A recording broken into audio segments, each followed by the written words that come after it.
Hello everyone, in today's 12th Commerce OC lecture, we are in chapter Business Services and we are learning Insurance Services. Insurance में already हमने उसका introduction देखा. We have started with principle of insurance. उसी को आगे बढ़ाते हैं. So this is your textbook in front of you.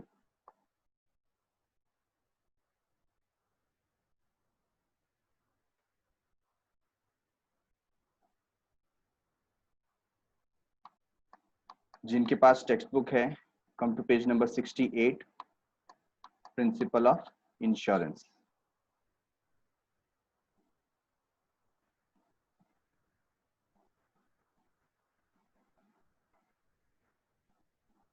First of all, what is insurance?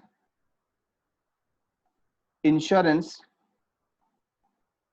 एक ऐसा कॉन्ट्रैक्ट है, ऐसा एग्रीमेंट है, ऐसा टूल है जिसकी वजह से जो कॉमन रिस्क शेयर करने वाले पर्सन हैं, ऐसे पर्सन, ऐसे इंडिविजुअल, ऐसा सब्जेक्ट मैटर जिसको कॉमन रिस्क है. कैसा रिस्क है? Common risk. वो अपने रिस्क को इंडिमनिफाई करवाते हैं with the help of insurance company. तो कुछ अमाउंट एज अ प्रीमियम पे करके उन्हें मिलता है एश्योरेंस. क्या एश्योरेंस मिलता है? इन द केस ऑफ लॉस, जो भी लॉस हुआ है उस लॉस को मिटिगेट करने की गारंटी कौन ले रहा है? Insurance company. तो ये एक बहुत ही अच्छा टूल है जहां पर बिजनेस के सामने बहुत सारी अनसर्टेनिटीज हैं. कुछ अनसर्टेनिटीज को, कुछ रिस्क ऑफ अनसर्टेनिटीज को कम किया जा सकता है. जीरो नहीं किया जा सकता लेकिन कम किया जा सकता है. तो बिजनेस में ये बहुत ज्यादा हेल्पफुल है. बिकॉज यू डोंट नो आपका बिजनेस ही कैसा है, रिस्की है. तो इसमें इतने सारी चीजें हैं कि कहीं ना कहीं आपको रिस्क का सामना करना ही पड़ता है. तो क्यों ना इंश्योरेंस के हेल्प से हम अपने रिस्क को मिनिमाइज कर लें, कम कर लें. फॉर एग्जाम्पल, आपने गुड्स का ट्रांसपोर्ट इंश्योरेंस निकाला हुआ है, ठीक है ना. आपका स्टॉक जा रहा है, सपोज मुंबई से देहरादून जा रहा है और बीच में एक्सीडेंट हो गया, पूरा लॉस हो गया. तो ये लॉस का पैसा कौन देगा? Insurance company. तो कितनी अच्छी बात है. एक नॉमिनल अमाउंट आप पे करते हैं और उसकी वजह से आप रिस्क फ्री हो जाते हैं. चलो गायब हो गया तो भी कोई टेंशन का बात नहीं, इंश्योरेंस कंपनी हमको देगी. Then you can concentrate upon your other stuff. आप अपने मेन बिजनेस पे कॉन्सेंट्रेट कर सकते हो. अदरवाइज क्या रहेगा? बिजनेसमैन हमेशा डरा रहेगा, अगर मैंने माल भेजा है पहुंचेगा कि नहीं पहुंचेगा. अरे मेरे गोडाउन में 5 करोड़ का माल है, कुछ हो गया गोडाउन में तो जल जाएगा, तो है ना. ये सब टेंशन से वो क्या हो जाता है? फ्री हो जाता है. तो इसके अंदर कुछ प्रिंसिपल्स हैं. First is principle of utmost good faith. Utmost good faith. Insurer, that means insurance company. Assured और insured, that means policy holder. किसकी बात करें? पहला इंश्योरर. इंश्योरेंस मीन, इंश्योरर मतलब insurance company, provider. Insured policy holder, जिसने policy निकाला है. दोनों को एक दूसरे पे क्या होना चाहिए? विश्वास होना चाहिए. इसी को बोलते हैं utmost good faith. Utmost good faith. और ये विश्वास कैसे आएगा, कब आएगा? जब आप जो भी नेसेसरी सिग्निफिकेंट चीजें हैं, मैटर है, वो डिस्क्लोज करोगे, बताओगे. फॉर एग्जाम्पल, हमारा जो इंश्योर्ड है उसको लाइफ इंश्योरेंस पॉलिसी लेनी है.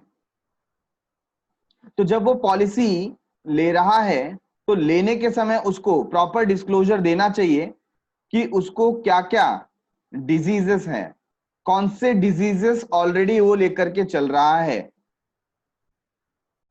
फिर कुछ क्वेश्चन सामने से इंश्योरेंस कंपनी पूछती है. एग्जांपल, आप ट्रैवलिंग के लिए कौन सा मोड ऑफ ट्रांसपोर्ट यूज करते हो? आपका व्हीकल खुद का है, खुद ड्राइव करते हो या ड्राइवर रखते हो? आप दिन में कितना सिगरेट स्मोक करते हो? कितना टोबैको कंज्यूम करते हो? कितना अल्कोहल कंज्यूम करते हो?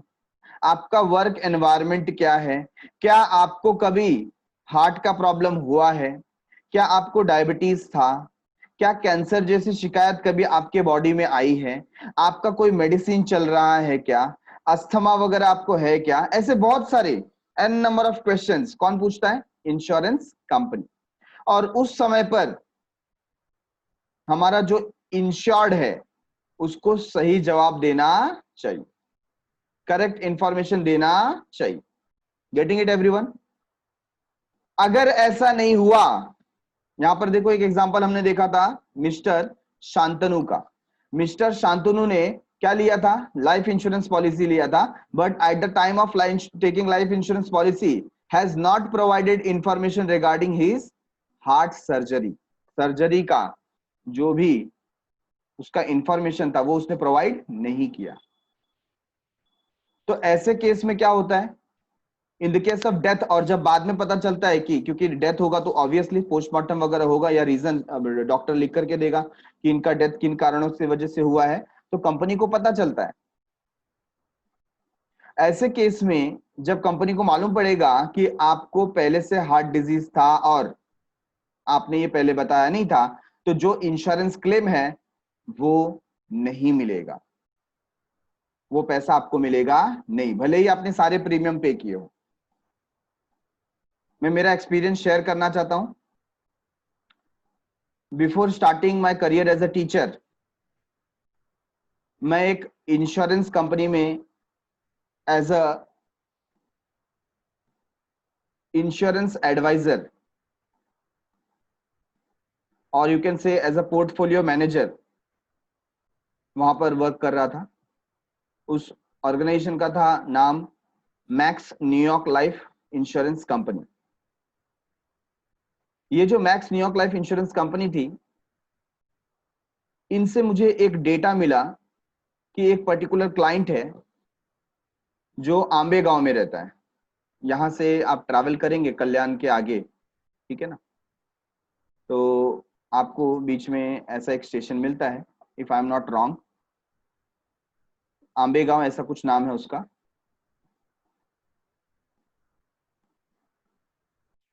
तो मैंने इस कंपनी में न्यूली ज्वाइन किया था, जस्ट ज्वाइन करके मुझको ज्यादा समय नहीं हुआ था, 2 मंथ्स हुआ था ज्वाइन करके। और 2 महीने की ज्वाइनिंग में मैंने जो ट्रेनिंग वगैरह ली थी रिगार्डिंग प्रोडक्ट पॉलिसीज, वो मुझे जा करके अपने क्लाइंट्स को बताना होता था।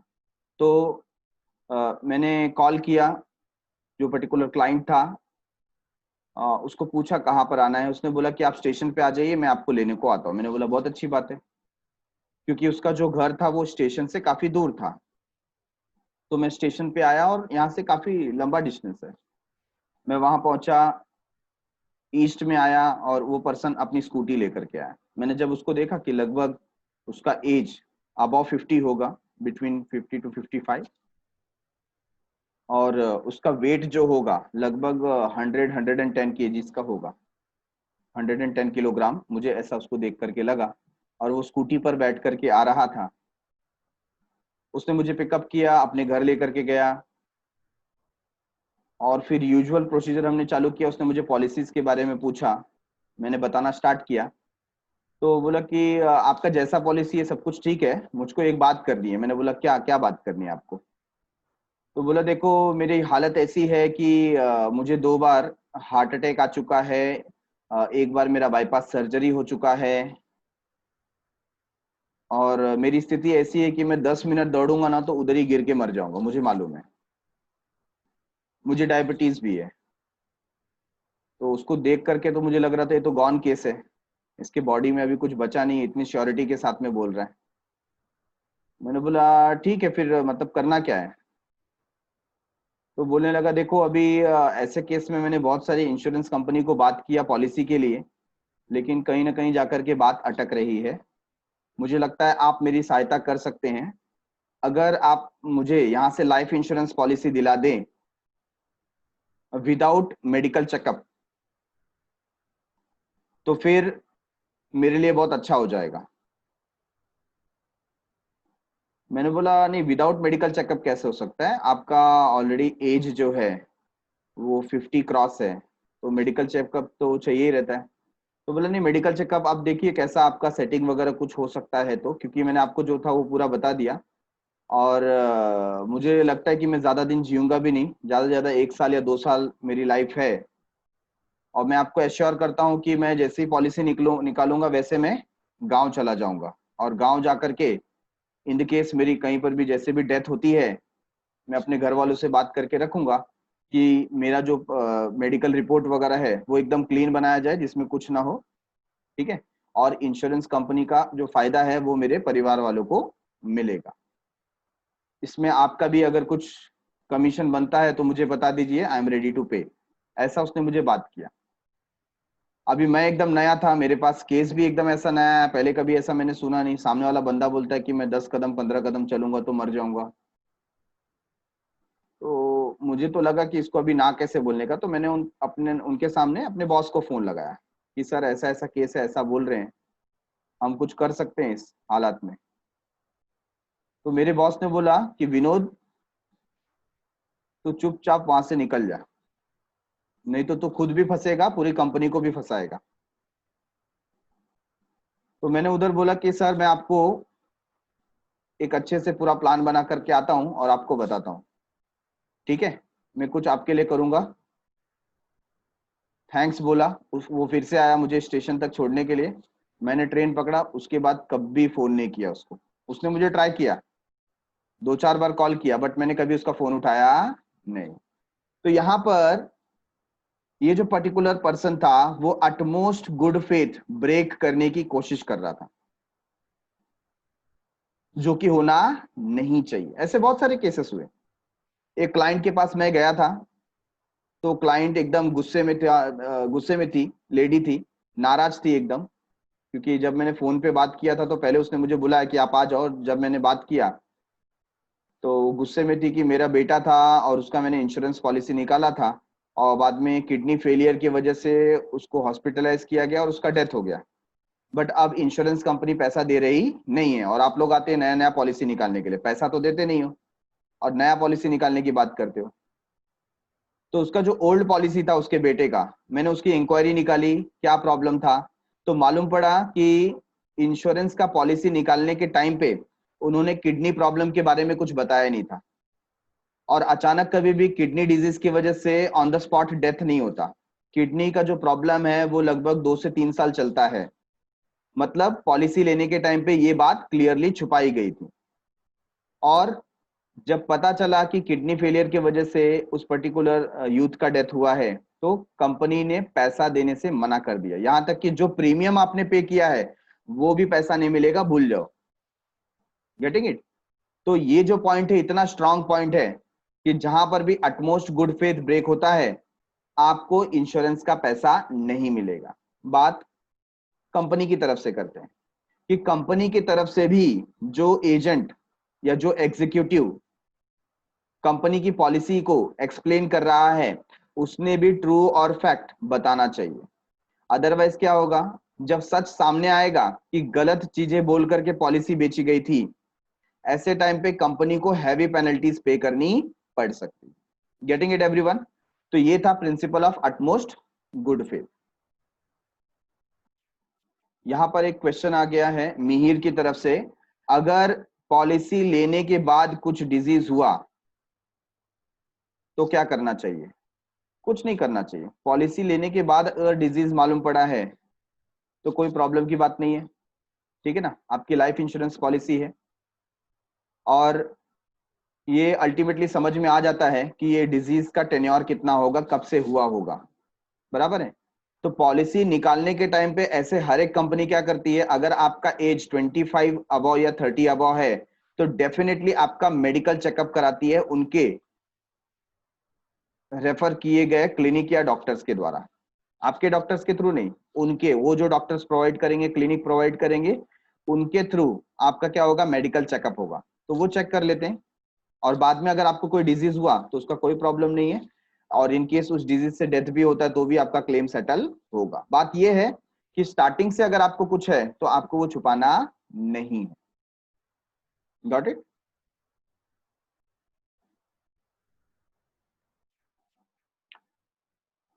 Point number 2 is principle of insurable interest. Principle of insurable interest, यहां पर देखा जाता है कि जो आपका सब्जेक्ट मैटर है जिसका आप इंश्योरेंस निकालना चाहते हैं, अगर आप कार का इंश्योरेंस निकालना चाहते हैं तो कार आपका सब्जेक्ट मैटर हो गया। अगर आप वेयर हाउस का इंश्योरेंस निकालना चाहते हैं, अगर आप स्टॉक का इंश्योरेंस निकालना चाहते हैं, अगर आप बिल्डिंग का इंश्योरेंस निकालना चाहते हैं तो वो आपका क्या हो जाएगा, सब्जेक्ट मैटर। अगर आप किसी इंसान का इंश्योरेंस निकालना चाहते हैं तो वो क्या हो जाएगा, सब्जेक्ट मैटर। बराबर है। जैसे हस्बैंड ने अपने वाइफ का और बच्चों का क्या निकाला, लाइफ इंश्योरेंस पॉलिसी, तो वो सब्जेक्ट मैटर है, उसे बोलेंगे सब्जेक्ट मैटर। तो यहां पर क्या बताएं, insurable interest means some financial interest in the subject matter. जो आपका पर्टिकुलर सब्जेक्ट मैटर है उसके अंदर आपका कुछ फाइनेंशियल इंटरेस्ट होना चाहिए। What does it mean, financial interest का मतलब क्या होता है कि in the case of death और in the case of event happen, कोई इवेंट हैपन हुआ, फॉर एग्जांपल हमने फायर इंश्योरेंस पॉलिसी लिया था किसका, गोडाउन का, और गोडाउन में क्या हो गया, फायर अकर हुआ, बराबर है। तो यहां पर आपका एक फाइनेंशियल लॉस होना चाहिए। अब वो ऐसा नहीं हो सकता कि गोडाउन किसी और का है, इंश्योरेंस आपने निकाला तो नुकसान आपका हुआ कि दूसरे का हुआ, दूसरे का हुआ ना, तो आप कैसा इंश्योरेंस ले सकते हो। तो बोलने वाली बात यह है कि वो पर्टिकुलर गुड्स, स्टॉक और सब्जेक्ट मैटर आपका होना चाहिए, उसके जाने की वजह से आपको फाइनेंशियल लॉस होना चाहिए। The insured must have insurable interest in the subject matter for insurance. Insurance के लिए आपका क्या होना चाहिए, फाइनेंशियल इंटरेस्ट होना चाहिए, इंश्योरेबल इंटरेस्ट होना चाहिए। फॉर एग्जाम्पल जैसे मैंने यहां पर बताया, हस्बैंड ने अपने वाइफ का क्या निकाला, लाइफ इंश्योरेंस पॉलिसी, बराबर है। तो वहां पर वाइफ के जाने की वजह से, मतलब वाइफ के डेथ की वजह से उसको हो सकता है फाइनेंशियल लॉस हो, तो वो निकाल सकता है इंश्योरेंस पॉलिसी। बट आप राह चलते किसी को देखते हो कि अरे कोई भिखारी बैठा हुआ है, उसकी हालत खराब है, एक काम करते हैं उसके लिए हम इंश्योरेंस पॉलिसी निकाल लेते हैं और उसमें नॉमिनी मैं खुद ही बन जाता हूं, और 1-2 साल पॉलिसी का प्रीमियम भरने के बाद उसको टपका देंगे, इंश्योरेंस कंपनी से पैसा ले लेंगे, चलेगा क्या? नहीं। जब आप उसका इंश्योरेंस निकालने जाएंगे कंपनी पूछेगी आपका क्या रिलेशन है, आपका क्या इंश्योरेबल इंटरेस्ट है ना। यहां तक कि जो LIC का ब्रांच होता है ना, ऑफिस, LIC ऑफिस, वहां पर आप प्रीमियम पे करने जाओ तो जो पर्टिकुलर पर्सन का प्रीमियम अगर उसके चेक से नहीं पे किया ना, तो वो लोग वो भी मना करते हैं कि आप क्यों पे कर रहे हो अपने अकाउंट से, जिसका पॉलिसी है उसको पे करने को बोलो, है कि नहीं। तो यहां पर इस हद तक इंश्योरेबल इंटरेस्ट चेक किया जाता है। Insurable interest is applicable to all insurance contract, जितने भी इंश्योरेंस कॉन्ट्रैक्ट हैं सबके ऊपर इंश्योरेबल इंटरेस्ट एप्लीकेबल है। मतलब आप उसी चीज का इंश्योरेंस ले सकते हो जिसमें आपका इंश्योरेबल इंटरेस्ट है, मतलब फाइनेंशियल इंटरेस्ट जुड़ा हुआ है। It is said to have insurable interest in subject matter when the existence of that subject matter puts the insured in financial benefit। मतलब कब बोला जाएगा इंश्योरेबल इंटरेस्ट, कि जब वो सब्जेक्ट मैटर है तो आपका फाइनेंशियल बेनिफिट है। जैसे आपके पास कार है तो आपकी संपत्ति बढ़ी ना, वो आपकी प्रॉपर्टी है, तो आपका इंश्योरेबल इंटरेस्ट है। और अगर उसका एक्सीडेंट हो जाए तो आपको फाइनेंशियल लॉस होगा, that means you have insurable interest, financial interest. whereas non existence of subject matter put him into financial loss, और अगर वो सब्जेक्ट मैटर नहीं होगा तो एक फाइनेंशियल लॉस होगा, है ना। ऐसा जब होता है उसके होने की वजह से फाइनेंशियल बेनिफिट है, उसके ना होने की वजह से फाइनेंशियल लॉस है, तब जाकर हमारा उसमें क्या होता है, इंश्योरेबल इंटरेस्ट। एग्जाम्पल दिया है, a person has insurable interest in his own life and property. किसी पर्सन का खुद के जीवन के ऊपर और अपनी संपत्ति के ऊपर क्या होता है, इंश्योरेबल इंटरेस्ट होता है। वैसे ही बिजनेसमैन का इंश्योरेबल इंटरेस्ट होता है उसके स्टॉक में, गुड्स में जिसमें वो डील करता है, और बिजनेस की प्रॉपर्टी में, ठीक है ना। तो इंश्योरेबल इंटरेस्ट का होना यहाँ पर बहुत जरूरी है। In life insurance, the insurable interest refers to the life insured. Insurable interest must exist at the time of taking a life insurance policy. Life insurance policy लेने के समय भी insurable interest होना चाहिए, ठीक है ना। जैसे मैंने एग्जांपल दिया था, husband can take life insurance policy for his wife, और wife can take life insurance policy for her husband. क्यों? दोनों का एक दूसरे पे क्या है, फाइनेंशियल इंटरेस्ट टिका हुआ है ना। हस्बैंड का डेथ हो गया तो क्या हो सकता है, जो फाइनेंशियल बजट है वो पूरा कोलैप्स हो सकता है, वो पर्टिकुलर अर्निंग आएगा नहीं, है कि नहीं।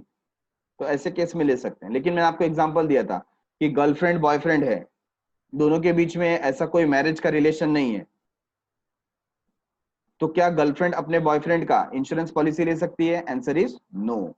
उसका डेथ हो जाएगा तो भले इमोशनल लॉस होगा, बट उसका कोई फाइनेंशियल लॉस कंसीडर किया नहीं जाएगा, because they were not married, ठीक है ना। तो यहां पर आपको क्या देखना है, आपको देखना है कि क्या इंश्योरेबल इंटरेस्ट है। तो even in the case of life insurance policy, insurable interest matters, वो होना ही चाहिए।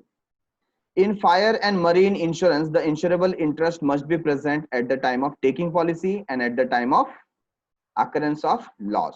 अगर आप फायर इंश्योरेंस ले रहे हो, मरीन इंश्योरेंस ले रहे हो, तो पॉलिसी लेते समय और लॉस के समय, दोनों ही समय इंश्योरेबल इंटरेस्ट होना चाहिए। फॉर एग्जांपल, मैंने मेरे गोडाउन में 5 लाख रुपीस का स्टॉक रखा हुआ था, तो मैंने पूरे गोडाउन का क्या निकाला, फायर इंश्योरेंस पॉलिसी निकाला।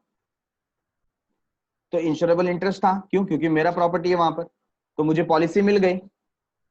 अब ऐसा हुआ कि मेरा सारा स्टॉक बिक गया और पूरा गोडाउन खाली है। मेरे फ्रेंड ने बोला कि यार तेरा गोडाउन तो खाली, एक काम करना, मेरा 3 लाख का माल पड़ा हुआ है तेरे गोडाउन में, रख कुछ दिन। मैंने बोला ठीक है, खाली तो पड़ा है, आके रख दो। उसने अपना क्या किया, गुड्स उठा करके मेरे गोडाउन में रख दिया। अब उसी समय उसको पनौती लगी, बैड लक, और मेरा पूरा जो गोडाउन था स्वाहा हो गया। अब उसमें जो गुड्स जल गया, क्या उसमें मेरा इंश्योरेबल इंटरेस्ट था? Answer is no. तो पॉलिसी लेने के समय तो मेरा इंश्योरेबल इंटरेस्ट था, बट आग लगने के समय मेरा इंश्योरेबल इंटरेस्ट नहीं है। वो प्रोडक्ट मेरा नहीं है, मेरे फ्रेंड का है, तो क्या मुझे इंश्योरेंस का क्लेम मिलेगा? आंसर इज नो, ठीक है।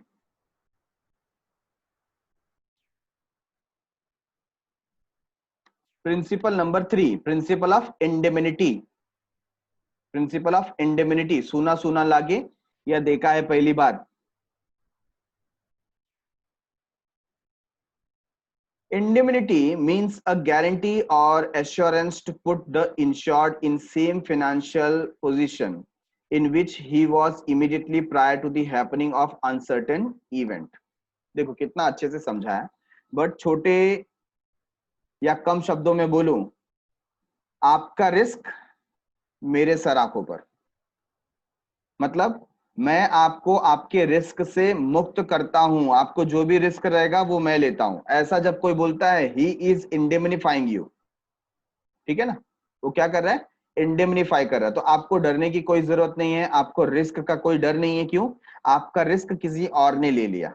तो इसका मतलब यही होता है कि जो इंश्योरर है वो गारंटी देता है। क्या देता है? गारंटी, और एश्योरेंस देता है। किस चीज का assurance? To put the insured, जो पॉलिसी होल्डर है वो बोलता है आपको मैं सेम फाइनेंशियल पोजीशन पे लेकर के आ जाऊंगा, मतलब जैसा ऐसा समझो कि लॉस हुआ ही ना हो। सपोज आपने कार का इंश्योरेंस निकाला था, 5 लाख रुपीस की कार है, एक्सीडेंट हो गया तो बोलेंगे 5 लाख लो, दूसरा कार लो, ऐसा समझो कि एक्सीडेंट हुआ ही नहीं, है कि नहीं। तो उसने क्या किया, आपका जो डैमेज है, आपका जो लॉस है वो रिकवर करके दिया। Getting it? इसको बोलते हैं indemnity, principle of indemnity. Okay, this principle is applicable to fire, marine and general insurance. क्योंकि आपको क्या क्या यहाँ पर रिकवर करके दे रहे हैं, आपका जो फाइनेंशियल लॉस है ना, आपका जो पहले का पोजीशन है उस पोजीशन पे लेकर के आ रहे हैं। तो जो आपका लॉस है उसकी क्षतिपूर्ति, नुकसान की भरपाई, रीइंबर्समेंट एक हिसाब से प्रोवाइड कर रहे हैं। But it is not applicable to life insurance as loss of life can never be measured in monetary terms. तो लाइफ इंश्योरेंस के केस में हम प्रिंसिपल ऑफ इंडेमिनिटी ये अप्लाई कर सकते नहीं हैं, क्योंकि आप लाइफ को मॉनिटरी टर्म्स में उसका वैल्यूएशन कर सकते नहीं है कि नहीं। पहली बात तो आप किसी की लाइफ वापस नहीं ला सकते, वो छोड़ दो। दूसरी बात, उसका वैल्यूएशन करके उतना पैसा भी नहीं दे सकते कि चलो मैं समझता हूं कि उनके जाने की वजह से 5 लाख रुपए का नुकसान हुआ। नहीं, वी कांट से, है कि नहीं, क्योंकि लाइफ इज, क्या बोलेंगे उसको, अमूल्य है ना, उसका कोई प्राइस लगा सकता नहीं है। It is not measurable, it is not measurable. Yes Anmol, in the case of death of insured, the actual sum assured is paid to the nominee of the insured. क्या बता दिया? In the case of death of the insured, insured का अगर क्या हो जाता है, death हो जाता है, तो जो एक्चुअल सम एश्योर्ड था वो नॉमिनी को पे कर देते हैं। एक्चुअल सम एश्योर्ड मतलब जितने अमाउंट का पॉलिसी लिया था। फॉर एग्जांपल, पॉलिसी लेने के समय आपने बोला था मुझको 10 लाख रुपए की पॉलिसी चाहिए, है ना, और आपका प्रीमियम क्या आया, आपका प्रीमियम सपोज हर साल 10,000 रुपए भरना है आपको। कितना भरना है? 10,000। और जो पर्टिकुलर इंश्योर्ड है जिसने ये पॉलिसी निकाला था उसने 2 साल पैसे भरे, 10,000 10,000 दो बार भरे, मतलब कितने भरे? 20,000। और उनका क्या हो गया? डेथ हो गया। अभी डेथ हो गया तो उनका जो फैमिली मेंबर है उनको कितना मिलेगा? उनको पूरा 10 लाख मिलेगा। Getting it? इसी को हम बोलते हैं एक्चुअल सम एश्योर्ड। वो जो 10 लाख रुपए थे वो क्या था? Actual sum assured. ये नॉमिनी को, वारिसदार को मिलेगा। Under this principle the insurer agrees to compensate the insured. क्या बोल दिया? Under this principle the insurer agrees to compensate the insured for the actual loss suffered. जो भी एक्चुअल लॉस हुआ है उसकी भरपाई करने के लिए वो तैयार है, ऐसी वो गारंटी देगा। The amount of actual compensation is limited to the amount assured or the loss, whichever is less or lower.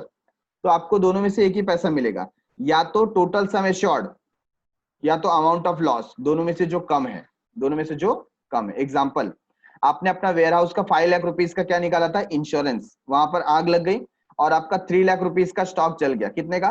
3 lakh. मतलब लॉस कितने का? 3 लाख का। अभी पॉलिसी कितने का निकाला था? 5 लाख का। लॉस कितने का हो गया? 3 लाख का। आपको पेमेंट कितना मिलना चाहिए? कितना क्लेम मिलना चाहिए?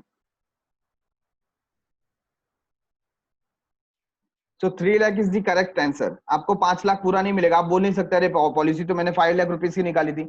नहीं, यहाँ पर सम एश्योर्ड की बात नहीं कर रहे हैं हम, बात कर रहे हैं सम एश्योर्ड और amount of loss whichever is less, दोनों में से जो क्या है? कम है। सपोज आपने उस वेयर हाउस में 5 लाख की जहां पर कैपेसिटी थी, आपने 8 लाख रुपीस का गुड्स फिल कर दिया, एकदम दबा के भर दिया 8 लाख रुपए का, और आग लगी, पूरा 8 लाख का 8 लाख स्वाहा। आपको पैसा कितना मिलेगा? 5 लाख, है ना। कितना मिलेगा? 5 लाख, क्योंकि लॉस इसमें कितना है? 8 लाख, और आपने सम एश्योर्ड कितना रखा था? 5 लाख। तो विच एवर इज लोअर, ठीक है, तो जो लेस होगा वो मिलेगा। इन रियलिटी क्या होता है, उसमें भी प्रोपोर्शनेट बेसिस पे होता है। उसका भी वो लोग क्या करते हैं? प्रोपोर्शनेट निकालते हैं कि आपको 5 लाख का माल रखने बोला था तो आपने 8 लाख का रखा। अगर 5 लाख का रखा होता तो हम 5 लाख आपको पूरा देते थे, लेकिन 8 लाख का रखा तो अब हम आपको कम देंगे, है ना। तो प्रोपोर्शनेट बेसिस पे होता है, वो आप FY BCom में सीखेंगे।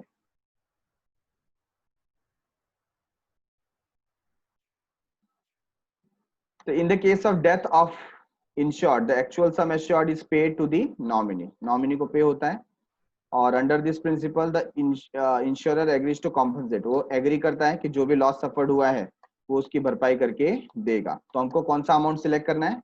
अमाउंट ऑफ सम एश्योर्ड और amount of loss whichever is less, दोनों में से जो कम है।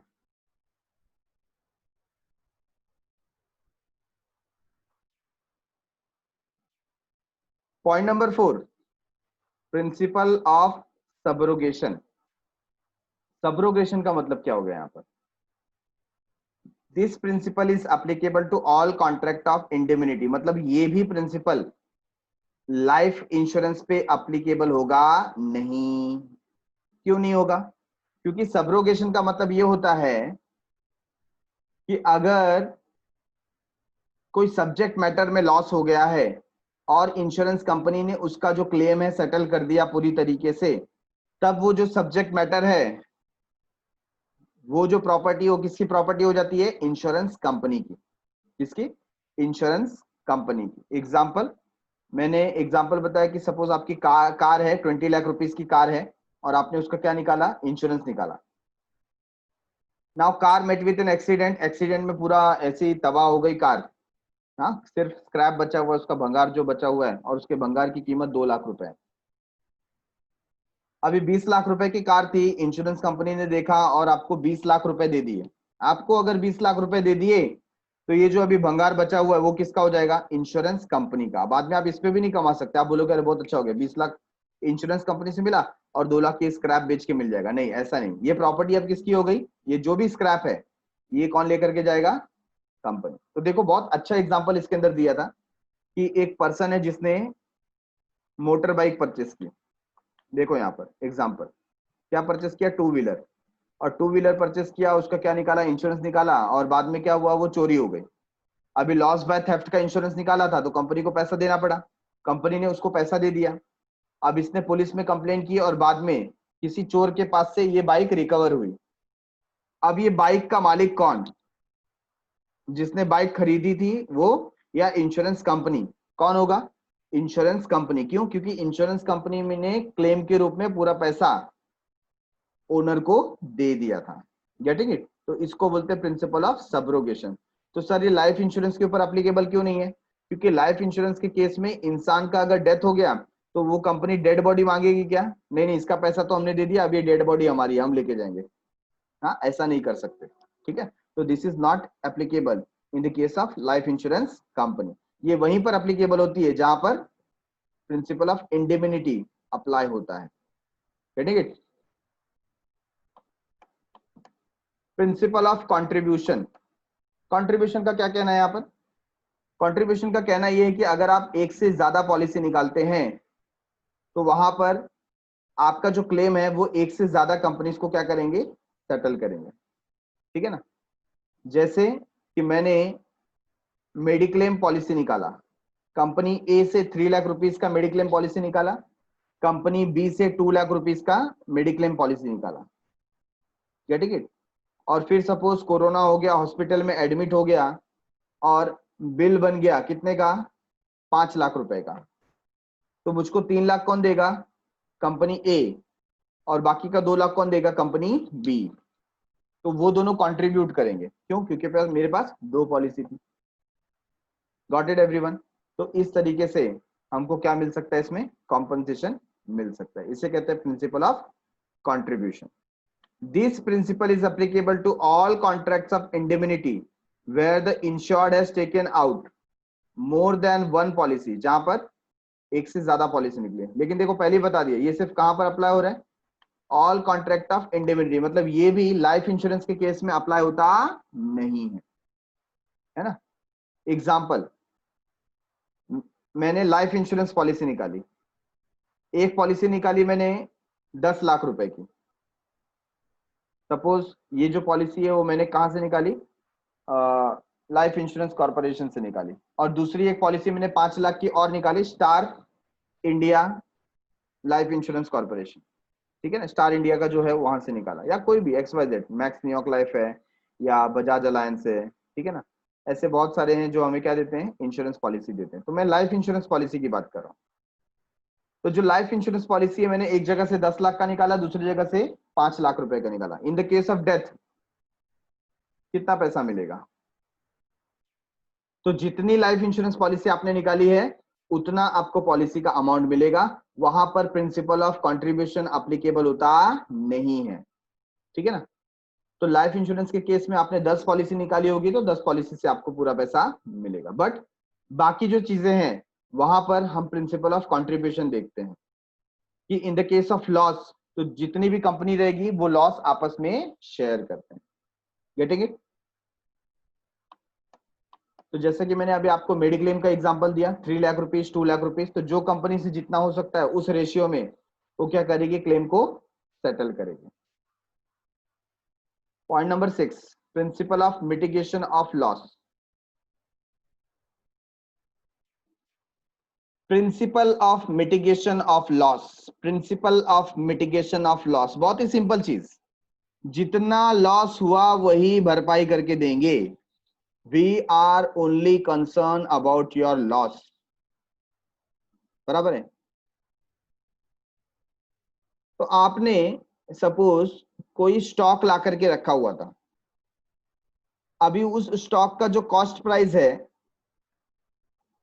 वो है 5 लाख रुपीस, और उसके ऊपर जो एमआरपी था, तो एमआरपी सेल्स प्राइस के हिसाब से वो जो पूरा स्टॉक है उसका वैल्यूएशन आता था 7 लाख रुपीस। कितना आता था? 7 लाख। बेच देंगे तो 7 लाख मिलेगा। आपने ये जो 5 लाख का स्टॉक था, आपने वो गोडाउन में वेयरहाउस करके रखा था, वेयरहाउस में रखा था, और वहां पर आग लग गई। मुझे बताओ कंपनी कितना क्लेम देगी? 5 लाख और 7 lakh.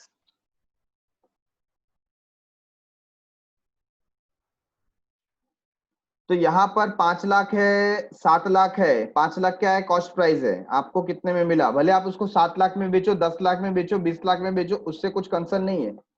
We are here to compensate your loss. Loss कितने का हुआ? आपका 5 लाख का माल लगा था, 5 लाख का ही आपको कॉम्पनसेशन मिलेगा। ऐसा क्यों? नहीं तो हर एक जो बिजनेसमैन है वो क्या करेगा? गुड्स खरीदेगा, बोलेगा बेचने से अच्छा खुद ही आग लगा दो और इंश्योरेंस कंपनी को बता दो कि आग लग गई है, और माल बिक जाएगा।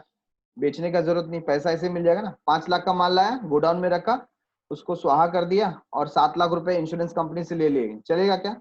नहीं होगा। ठीक है ना। तो यहाँ पर क्या है? Mitigation of loss. जो लॉस हुआ है उसकी ही भरपाई करके मिलेगी। Got it? Insured must always try to minimise the loss of property. Sorry, मैंने अभी तक जो आपको एक्सप्लेन किया वो पॉइंट लॉस के लिए था। यहां पर जो है मिटिगेशन ऑफ लॉस, इसका एक्सप्लेनेशन होगा मिनिमाइजेशन ऑफ लॉस। मतलब अगर आपने इंश्योरेंस निकाला हुआ है और कोई ऐसा इवेंट अकर होता है जिसकी वजह से लॉस हो सकता है, तो एज अ रैशनल पर्सन आपको ट्राई करना चाहिए कि लॉस कम से कम हो। लॉस कम से कम हो मतलब जैसे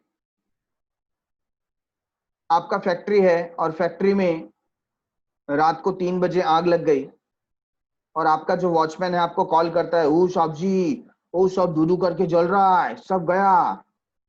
आप क्या करेंगे? आपको जैसे मालूम पड़ा आपकी फैक्ट्री में आग लगी है, what you will do?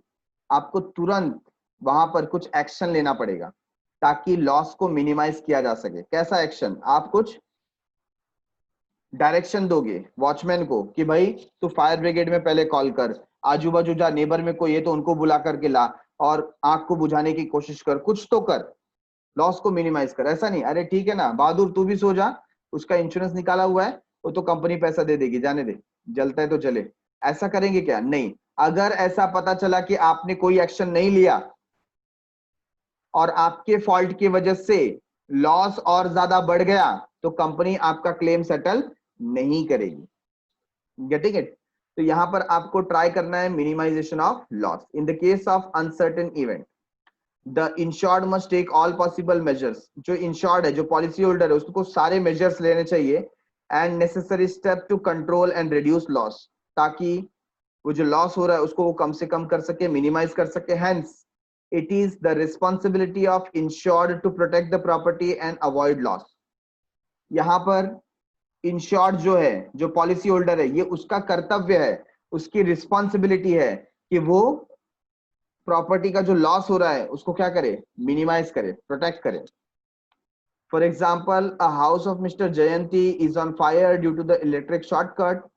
In this case mister Jayant can not remain passive and must try his best to save his house. तो ऐसे समय पर उसको पैसिव नहीं रहना है, तुरंत एक्टिव हो जाना चाहिए और अपने घर को बचाने की कोशिश करनी चाहिए। Mister Jayant must be active and can not watch his house burn just because house is insured. तो इंश्योरेंस निकाला इसका मतलब ये नहीं कि आप जलने दो, लॉस को मिनिमाइज करने का कोशिश करना चाहिए। सो मिटिगेशन ऑफ लॉसेस का मतलब क्या हो गया, मिनिमाइजेशन ऑफ लॉसेस। ठीक है। Point number 7, principle of कॉजा Proxima. कॉजा Proxima मतलब नियरेस्ट कॉस्ट कॉज यहां पर देखा जाएगा। अभी सपोज आपने आपने पॉलिसी निकाला है लॉस बाय थेफ्ट का, मतलब चोरी से अगर लॉस हो गया, किसी ने चोरी कर लिया, उसका लॉस हो गया, उसका आपने पॉलिसी निकाला है। ठीक है। आपका होटल है, रेस्टोरेंट है, जैसे हम लोग एग्जांपल ले लेते हैं ताज होटल की। ताज होटल में लॉस बाय थेफ्ट की पॉलिसी निकाली और बाद में वहां पर टेररिस्ट अटैक हो गया 26/11, और उस अटैक में आपका जितना भी प्रॉपर्टी था, असेट था, सब उड़ा दिया। अब आपने पॉलिसी कौन सी ली थी, लॉस बाय थेफ्ट। क्या वहां पर चोरी की वजह से लॉस हुआ, आंसर इज नो। किसकी वजह से हुआ, टेररिस्ट अटैक की वजह से हुआ। तो यहाँ पर कॉजा प्रॉक्सिमा क्या है, कॉज क्या है, कॉज है टेररिस्ट अटैक। क्या आपने टेररिस्ट अटैक के ऊपर पॉलिसी ली थी, आंसर इज नो। तो ऐसे केस में आपको कोई भी भरपाई करके मिलेगा नहीं। उसी एग्जांपल में अगर बात करूं, चलो टेररिस्ट अटैक नहीं, आपने लॉस बाय थेफ्ट लिया था, लेकिन फायर अकर हो गया और सब लॉस हो गया, तो आपका कॉज क्या था, आपका कॉज था लॉस बाय थेफ्ट। तो क्या चोरी की वजह से लॉस हुआ, आंसर इज नो। फायर की वजह से हुआ, तो क्या पैसा मिलेगा, नहीं। तो यहां पर चेक किया जाता है कि क्या नियरेस्ट कॉज है जिसकी वजह से लॉस अकर हुआ है, और उसका अगर आपने इंश्योरेंस निकाला है तो डेफिनेटली इंश्योरेंस क्लेम सेटल होगा, आपको पैसे मिलेंगे। Principle of causa proxima means when a loss is caused by more than one causes, then proximate cause of loss should be taken into consideration to decide the liability of the insurance. तो जो approximate है, near by जो case है, उसको लिया जाएगा। The property is insured against some cause and not against all causes. आप property को इंश्योरेंस, प्रॉपर्टी का जो इंश्योरेंस है वो कुछ कारण के लिए लेते हो ना, लॉस बाय थेफ्ट लोगे, लॉस बाय फायर लोगे, हर एक चीज का तो इंश्योरेंस नहीं हो सकता। In such a case the proximate cause of loss is to be found. तो आपको ढूंढना पड़ेगा कि बहुत ही नियर बाय कॉज कौन सा है। ठीक है। If the proximate cause is the one which is insured against, the insurance company is bound to pay. अगर उसी कारण की वजह से लॉस हुआ है, सपोज आपने फायर इंश्योरेंस पॉलिसी लिया था और फायर की वजह से ही क्या हुआ, लॉस हुआ है, तो आपको बिल्कुल पैसे मिलेंगे। लेकिन यहां नीचे का एग्जांपल दिया है कि आपने क्या लिया था, फायर इंश्योरेंस पॉलिसी ली थी, आपके घर में चोरी हुई और चोर जाते जाते आपके घर को आग लगा के गए। अब यहाँ पर मेन कॉज क्या है, फायर है या थेफ्ट है, एक्चुअली थेफ्ट है। चोर आए थे, उन्होंने आग लगाई, तभी आग लगी, है कि नहीं। तो यहाँ पर अगर आप फायर इंश्योरेंस पॉलिसी लेते हो और थेफ्ट की वजह से आग लग के आपका गुड्स गया है, तो आपको पैसा मिलेगा नहीं। Got it everyone.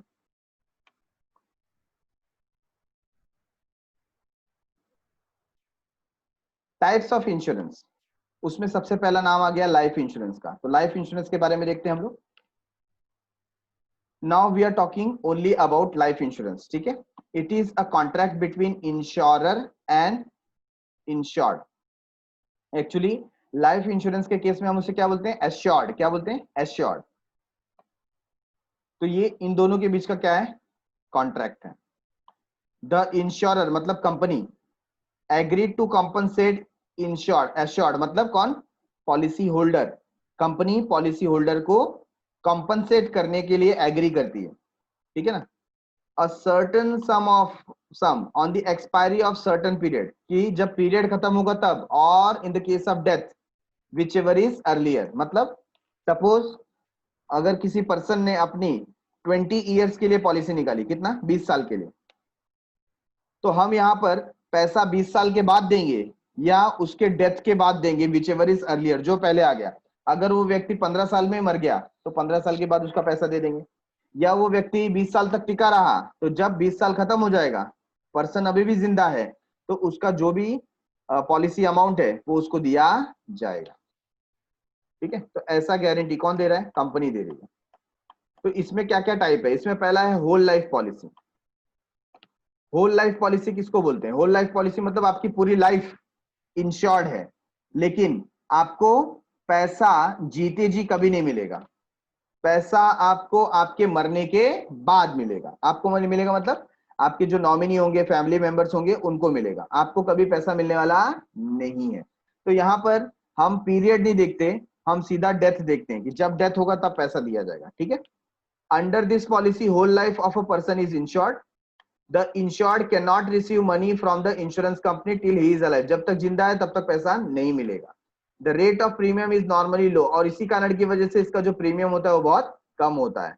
The money becomes payable on the death of insured person to the nominee, किसको पेमेंट मिलता है यहाँ पर? हमेशा नॉमिनी को ही पेमेंट मिलता है, और the legal heir of the deceased policy holder, और या तो उसका जो कानूनी हकदार होगा, वारिसदार होगा, उसको ही पैसा मिलेगा। तो जो पर्टिकुलर पर्सन इंश्योर्ड है उसको कभी पैसा मिलेगा नहीं, ठीक है ना। नेक्स्ट है एंडोमेंट पॉलिसी। एंडोमेंट पॉलिसी क्या है? Insurance is taken for specific period under this policy, इस पॉलिसी में हम लोग स्पेसिफिक पीरियड सिलेक्ट करते हैं, 15 साल, 20 साल, 10 साल, 25 साल, ठीक है। The sum assured along with the bonus is given to the death of the insured to dependents or on the expiry of the specific period to the insured। तो यहां पर डेथ के केस में नॉमिनी को पैसा मिलेगा, और death नहीं हुआ, पीरियड खत्म हो गया, तो इंश्योर्ड को पैसा मिलेगा। कितना पैसा मिलेगा? जितना उसने जमा किया है प्लस जो भी बोनस आया है, ठीक है ना, वो पैसा उसको मिलेगा। तो दो पॉलिसी हमने देखा, whole life policy and endowment policy. Term insurance policy, आजकल बहुत सारा एडवर्टीजमेंट आता है टर्म इंश्योरेंस पॉलिसी का। क्या होता है term insurance? It is taken for a specific period, ये भी आप पीरियड के लिए लेते हो। Term insurance policy has lowest premium among all the insurance policy, जितना भी इंश्योरेंस पॉलिसी है सबसे कम प्रीमियम किसमें रहता है? टर्म इंश्योरेंस में। Premium is fixed and does not change during the term of the policy। जो यहाँ पर प्रीमियम बोल दिया गया है वो हमेशा क्या रहेगा? फिक्स रहेगा। There is no change in premium. आप स्टार्टिंग से 500 रुपीज भर रहे हो तो 500 ही लाइफ टाइम तक भरते रहोगे, जब तक पॉलिसी का टर्म है, पीरियड है। इन the case of untimely death, the dependents will receive the benefit amount specified in the term life insurance agreement. तो अगर अनटाइमली डेथ हो गया, अनटाइमली डेथ मतलब समय के पहले डेथ हो गया, सपोज 10 साल का पॉलिसी था लेकिन 8 साल में उसकी डेथ हो गई, तो क्या होगा? जो उसके फैमिली मेंबर्स हैं उनको ये पैसा मिलेगा। Got it?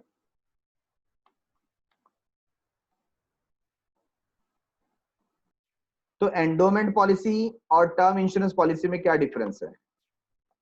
पहला डिफरेंस कि यहां पर सम एश्योर्ड आपको बोनस के साथ में मिलेगा अगर आपने पूरा का पूरा पीरियड कवर किया, जबकि यहां पर ऐसा नहीं है। यहां पर जो भी आपका अमाउंट है, स्पेसिफाइड अमाउंट है ना, वही आपको मिलेगा इन the case of death.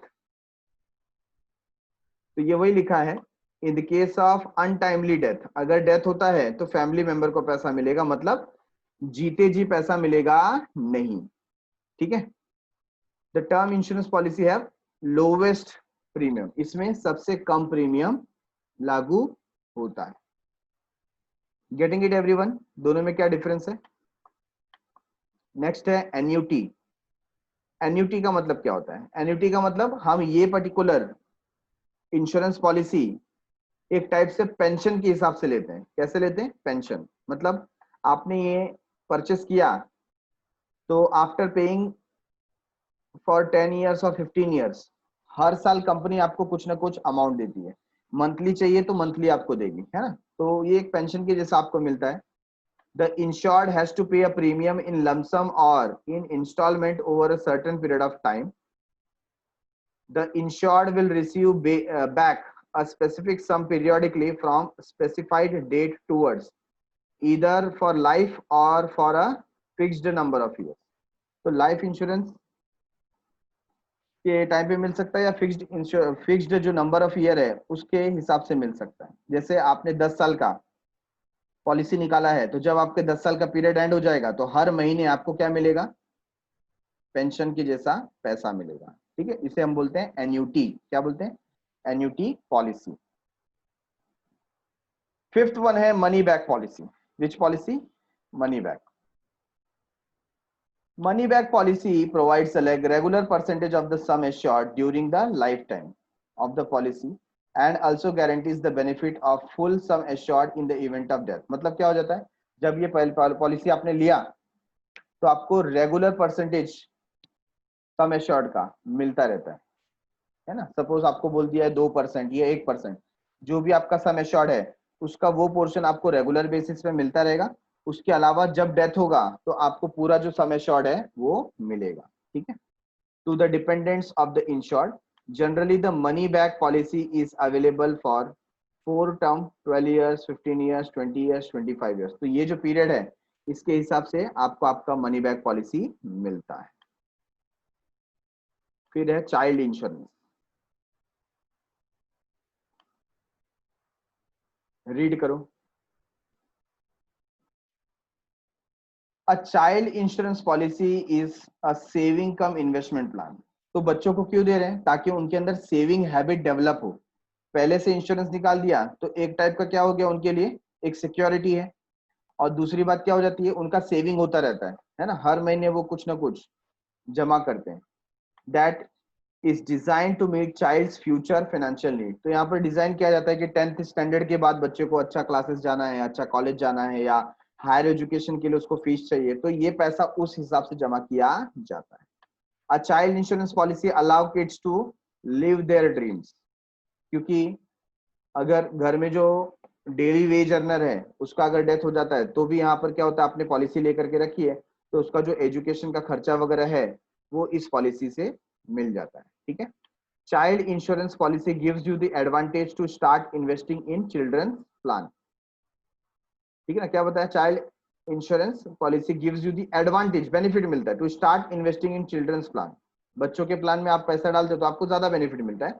Right from the time the child is born and provisions to withdraw the saving once the child reaches adulthood। मतलब जब से वो जो चाइल्ड है उसका जन्म हुआ है तब से लेके अडल्टहुड तक, अडल्टहुड मतलब 18 ईयर्स तक, है ना, वो क्या होता है उसमें पैसा जमा होते रहता है, वो पैसा विड्रॉ कर सकता नहीं है। और जैसे ही वो एडल्ट हुआ, मेजर हुआ, 18 ईयर्स का हुआ, फिर उसके पास पावर आ जाता है कि वो इस पैसे का यूज कर सकता है, विड्रॉ कर सकता है।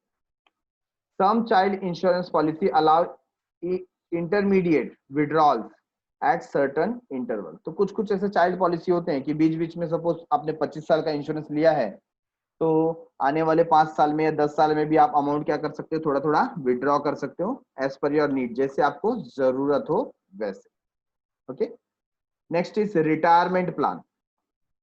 Now what is retirement plan? Obviously हर एक इंडिविजुअल चाहता है कि आफ्टर द एज ऑफ 60-65 जब वो रिटायर हो रहा है तो उसको एक रेगुलर फ्लो ऑफ इनकम मिलता रहे। ऐसे केस में रिटायरमेंट प्लान उनकी हेल्प करता है। A saving and investment plan that provide insured and income during retirement is called retirement plan. तो रिटायरमेंट के दौरान अगर रेगुलर इनकम चाहिए तो रिटायरमेंट प्लान परचेस करने जैसा होता है। On maturity this corpus is invested for generating a regular income stream which is referred to as pension or annuity। तो यहाँ पर क्या बताया, मैच्योरिटी के टाइम पे आपका जो कॉर्पस है वो क्या करता है, इन्वेस्ट किया जाता है for generating a regular income stream, ताकि आपको रेगुलर इनकम मिलता रहे। तो कहीं ना कहीं आप इसको बाद में क्या कर सकते हो, इन्वेस्ट भी कर सकते हो। Now next is ULIP plan, unit link insurance plan. तो ये म्यूचुअल फंड जो होता है उससे रिलेटेड ही है ये। ULIP stand for unit link insurance policies.